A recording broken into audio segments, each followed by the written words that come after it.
Estamos con Nicolás González y Fernando Camejo, integrantes de la Asociación Judicial Bonaerense del Departamento Judicial de Moreno y General Rodríguez. Bueno, lo hablábamos fuera del micrófono con Nicolás, con Fernando.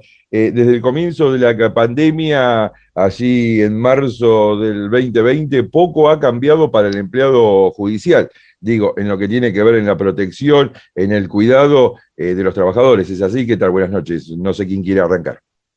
Hola, Buenas noches, Rodrigo. Cambió bastante poco y hoy con la segunda ola creo que estamos un poquito peor, en el sentido de la cantidad de contagios, que es sinceramente preocupante. Un par de números para no aburrir. En lo que va de la pandemia, desde marzo, declarada en marzo del 2020 a esta parte, se contagió cerca del 11% de los trabajadores y trabajadoras del Poder Judicial, de todo, en toda la provincia de Buenos Aires. Alrededor de 3.000 casos de COVID positivos. De ese número, de esos cerca de 3.000 compañeros, más del 53% fue en lo que va de este año. Solo en abril hay más de 620 casos, y estamos hablando al 21 de abril, es decir, hasta la semana pasada. En 3 semanas ya hubo más de 620 casos, que representan un 76% más que los declarados en marzo, también de este año. Es decir, de marzo del mes pasado a las 3 primeras semanas de abril, aumentó más del 76%. En este marco, que aparte no es muy distinto al colapso que está protagonizando el sistema de salud de la provincia de Buenos Aires y del país también, digamos, pero más en el AMBA, digamos, circunscripto en el AMBA, donde hoy estamos nosotros, no hay razón para que la Corte no tome medidas más restrictivas de circulación que impidan que nuestros compañeros y compañeras se sigan contagiando. Porque además de la presencialidad dentro de los juzgados y oficinas, estamos hablando de la cantidad de circulación de gente por los juzgados, por edificios que no están preparados para la circulación, y todo lo que significa, ¿no? Transporte público o gente deambulando por audiencias o por consultas de expedientes, si bien ha bajado mucho, siguen estando. Me parece de que hay un momento de emergencia sanitaria tal que requiere, y eso así se lo exigimos a la Corte, de que tenga que bajar la presencialidad y volver a un sistema de guardias mínimas, lo mínimo indispensable en los juzgados, porque hoy, un año después, el sistema está bastante mejor preparado para trabajar en forma remota. Fernando, bien lo dice Nicolás, digo, hay, me parece que una forma de trabajo que ha llegado para quedarse, que tiene que ver con la virtualidad y que para muchos trabajadores puede significar también, si tienen los elementos necesarios, porque con eso ahí va la pregunta, digo, agiliza el trabajo, pero los elementos para desarrollar esta tarea virtual, ¿se los brindan? No, Rodrigo, te cuento, el Poder Judicial ya viene de hace un par de años en un proceso de digitalizar expedientes y que todos, valga la redundancia, los procesos judiciales se vayan digitalizando, ¿no? Todo en esto de agilizar los trámites y también de ahorrar papel y demás. Pero claro, la pandemia hizo que el año pasado esto tuviera que acelerarse, ¿no? Y que de golpe tuvieran que adaptarse los sistemas y las formas de trabajo al teletrabajo, ¿no? A la tarea remota. Por supuesto que en una primera etapa, ante la emergencia, cada uno de nosotras y de nosotros, los trabajadores y trabajadoras, pusimos nuestros elementos, internet, computadoras, teléfonos, al servicio de la tarea.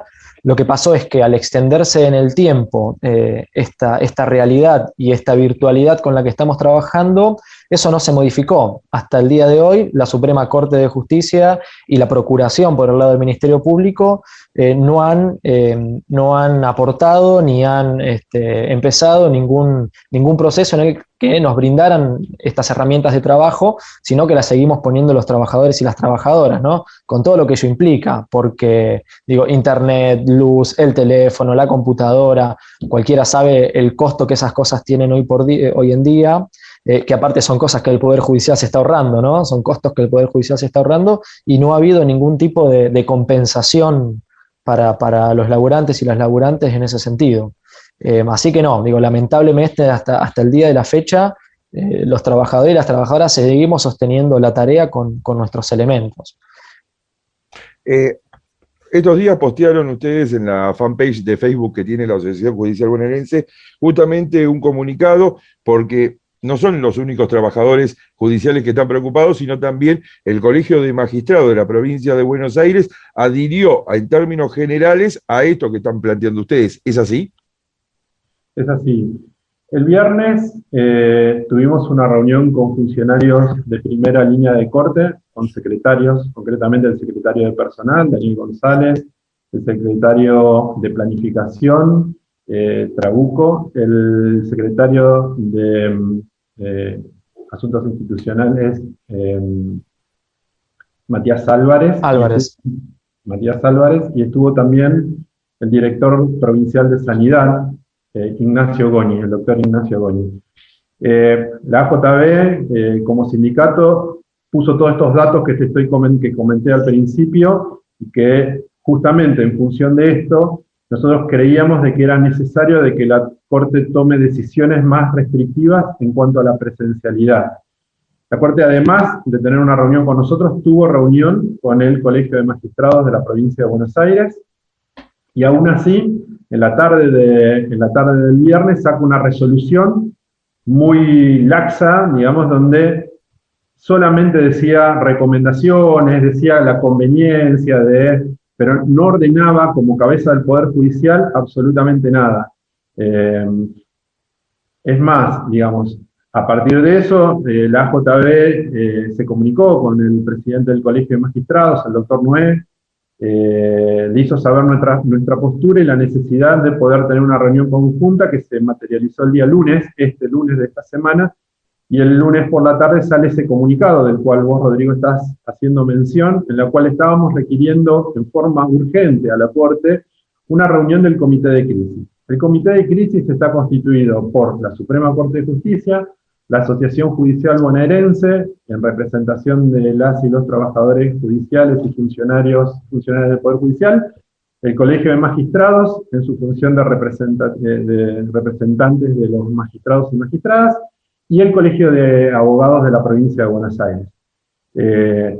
Este comité de crisis había sido creado en marzo del año pasado por la Suprema Corte y se reunió muy pocas veces, porque la Corte no lo convocó. Es decir, fueron saliendo algunas resoluciones en forma unilateral por la Corte. Nosotros entendíamos que esta situación por la que estamos atravesando en este mes de abril y que todos los indicadores parecen apuntar a que va a continuar durante el mes de mayo y muy probablemente en junio, por supuesto que agudizado con las bajas temperaturas y demás, creíamos de que era el momento de que el Poder Judicial, la cabeza del Poder Judicial, tome medidas más extremas.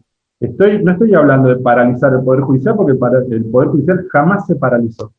Digamos, hoy comentábamos fuera de micrófono que el año pasado, con pandemia mediante, el Poder Judicial tuvo la misma cantidad de resoluciones que el año 2019. Es decir, funcionó de la misma manera, con muchas dificultades, como decía Fernando, y muy bien lo graficó, con la cantidad de compañeros y compañeras, funcionarios y funcionarias poniéndose sobre los hombros la tarea judicial, poniendo sus bienes personales para resolverlo.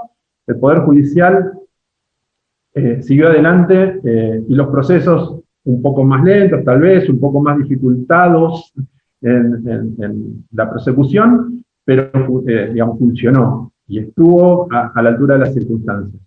Bueno, la Corte hoy es jueves, aún no convocó a ese comité de crisis, sigue desentendiéndose del tema, siguen falleciendo lamentablemente compañeros y compañeras, falleció un juez en La Plata, un juez de familia, bueno, sabés, porque fue público, falleció un ex ministro de la Corte que había pedido la jubilación hacía un mes y pico atrás, y tenemos, insisto, compañeros y compañeras, no importa, de todos los fueros, de todas las oficinas de corte, de todos los departamentos judiciales, a lo largo de la provincia de Buenos Aires, que se sigan enfermando. Y eso lo tenemos que limitar. Por último, si no tienen respuesta en el cortísimo plazo, digo porque la pandemia no da tregua, los trabajadores judiciales, bueno, de todos los ámbitos se siguen enfermando, ¿cuáles serían los pasos que están evaluando? Bueno, Rodrigo, obviamente, como decís, ¿no? Si estos reclamos que venimos llevando adelante, que aparte no se iniciaron ahora, sino que nosotros los venimos sosteniendo desde hace un tiempo ya con la Corte, si esto no tiene ningún tipo de respuestas, nosotros como organización sindical ya estamos evaluando la posibilidad de llevar adelante algunas medidas gremiales, ¿sí? Algunas medidas de fuerza que probablemente no tengan que ver con un paro, pero sí con retenciones de tarea, porque obviamente la dificultad más grande que hay es que se pone en riesgo la salud de los compañeros y de las compañeras. Entonces eso de alguna manera nos habilitaría como sindicato a poder plantear este tipo de medidas. Como te digo, en general se están planteando, estamos pensando en retenciones de tareas y medidas de ese tipo. Y me gustaría también por ahí sumar a algo que decía Nico recién, ¿no? Hay una cuestión que hay que evaluar que es también que en muchos departamentos judiciales, sobre todo en los más nuevos como el nuestro, muchos de los edificios en donde el Poder Judicial desarrolla su tarea no están preparados para atender público, para albergar oficinas públicas, con lo cual los espacios son muy reducidos, hay hacinamiento, muchas veces trabajamos en oficinas que no tienen ni ventilación, ventanas, ¿no? que hoy es una de las recomendaciones más importantes a tener en cuenta, que es la ventilación cruzada para evitar que el virus quede suspendido en el aire. Con lo cual, digo, esta idea de no ir a trabajar a las oficinas, como bien lo explicaba Nico, tiene que ver también, más allá de la situación general, con una situación particular y especial del Poder Judicial, que tiene que ver, en muchos casos, con que las oficinas no están preparadas. Digo, aún con la mayor de las voluntades y siendo poca gente a las oficinas, a veces no tenés lugar más que para una persona. Digo, respetando los protocolos, ¿no? De distancia, de seguridad e higiene que están vigentes por una cuestión epidemiológica. Con lo cual, digo, no, claramente no es una cuestión caprichosa ni de no querer ir a las oficinas, sino que tiene que ver con el cuidado de todas y todos, no solo de quienes laburamos en el Poder Judicial, sino también del público general, ¿no? Del justiciable que se acerca a pedir una respuesta y que obviamente también se lo pone en riesgo, ¿no? Trasladándose, vos sabés, en departamentos judiciales como el nuestro, mucha de la gente que se acerca a buscar una respuesta al Poder Judicial lo hace en transporte público, viajando a veces desde muy lejos, tiene que andar variando por distintos lugares porque tenés las fiscalías en un lado, el juzgado de garantías en otro, los juzgados de familias por otro. Digo, toda esa circulación pone en riesgo a un montón de gente. Y claramente es evitable, ¿no? Digo, lo que es lamentable de la Corte que no tome cartas en el asunto es que es evitable y la experiencia ya nos ha mostrado el año pasado que el Poder Judicial puede funcionar en esta situación de emergencia con el teletrabajo y las tareas remotas, que claramente nosotros pensamos que no es lo ideal, ¿no? O mínimamente debiera haber una regulación muy clara sobre estas cuestiones, jornada laboral y demás, que quedan un poco desdibujadas con el teletrabajo. Pero sin duda entendemos que ante esta situación epidemiológica, en este momento es lo que mejor nos sirve, digamos, a todos y a todas. Así que, bueno, nada, claramente que vamos camino a presentar y a tomar algunas medidas de fuerza si no tenemos una respuesta en lo inmediato. Te agradezco, sí. Una paradoja nada más. El presidente actual de la Suprema Corte es el doctor Luis Genú y la vicepresidenta es la doctora Hilda Kogan, dos ministros que fueron denunciados públicamente porque accedieron al vacunatorio VIP. En febrero ya estaban vacunados, cuando la población, digamos, etaria, digamos, su grupo etario todavía no había sido convocado a la vacuna. Digo, esas personas son hoy, en principio, la cabeza del Poder Judicial, presidente, insisto, y vicepresidenta de la Corte, están vacunados y deciden por un montón, por cientos y cientos de compañeros y compañeras que hoy siguen sosteniendo el sistema judicial en cada uno de sus juzgados y oficinas.